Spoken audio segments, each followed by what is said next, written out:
పశ్చిమ గోదావరి జిల్లా పాలకొల్లులో జరిగిన సిపిఎం జిల్లా సీనియర్ నాయకులు ఉపాధ్యాయ రైతు ఉద్యమ నేత దివంగత వలవల శ్రీరామ్మూర్తి సంస్కరణ సభలో ఆయన చిత్రపటానికి పూలమాలలు వేసి ఘనంగా నివాళులు అర్పించిన రాష్ట్ర జలవనరుల శాఖ మంత్రి నిమ్మల రామానాయుడు. ఈ సందర్భంగా ఆయన మాట్లాడారు.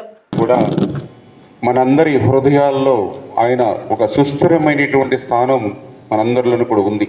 నేను కూడా నా రాజకీయ ప్రస్థానంలో ఎన్నోసార్లు శ్రీరామ్మూర్తి గారి నుంచి మరి ఆయన సలహాలు సూచనలు తీసుకుంటూ ఆయన ఉన్నటువంటి అనుభవాన్ని కూడా నేను ఉపయోగించుకునేటువంటి పరిస్థితులు కూడా ఈరోజు నేను గుర్తు చేసుకుంటూ ఉన్నా.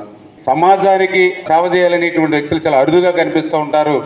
అటువంటి అరుదైన వ్యక్తులు కూడా ఈ కమ్యూనిస్ట్ సిద్ధాంతాలతో నమ్ముకున్నటువంటి వాళ్ళు ఎక్కువ కనిపిస్తూ ఉంటారు. అందులో మన వలవల శ్రీరామ్మూర్తి గారు కూడా మన ప్రాంతవాసి అవడం మనందరికీ కూడా గర్వకారణం అనే విషయాన్ని కూడా ఈ సందర్భంగా తెలియజేసుకుంటూ, ఈవేళ అందరికీ అన్నం పెట్టేటువంటి అన్నదాత పరిస్థితి ఈ దేశానికి స్వతంత్రం వచ్చి ఇన్ని సంవత్సరాలైనా కూడా ఇంకా అన్నదాత పరిస్థితి ఎట్లా ఉంటుందో మనందరికీ తెలుసు. అటువంటి వారి పక్షాన ఆయన చేసిన పోరాటం, అందులో కూడా ప్రత్యేకించి పెద్ద ఎత్తున ముంపుకు గురయ్యేటువంటి ప్రాంతాల నుండి ఆ రైతాంగాన్ని విముక్తి కల్పించడానికి కానీ, కొత్తగా సాగునీరు అందించడానికి దొంగరావుపాలెం ఎత్తిపోతల పథకాల దగ్గర నుంచి ఏదైతే నక్కల కాలువ ముంపు నుంచి కాపాడాలనే ఉద్దేశంతో నక్కల కాలువ ఏదైతే అవుట్ఫాల్ స్లూయిస్ నిర్మాణానికి కానీ ఇట్లా ఆయన ఒక ముందు చూపుతో ఒక రైతాంగ పక్షపాతిగా శ్రీరామ్మూర్తి గారు పనిచేయడం కూడా చాలా అభినందనీయమైన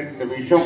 రాబోయే రోజుల్లో మన పాలకొల్లు నియోజకవర్గంలో వలవల శ్రీరామ్మూర్తి గారు చేసినటువంటి పోరాటం ఏదైతే ఉందో భవిష్యత్తు తరాల వారికి, భావి తరాల వారికి తెలిసేటువంటి విధంగా ఆ దొంగరావుపాలెం కానీ, లేదంటే మన నక్కల్ కాలువ అవుట్ఫ్లో స్లూయిస్ కానీ ఏదో ఒక దానికి ఆయన పేరు చిరస్థాయిగా ఉండేటువంటి విధంగా అది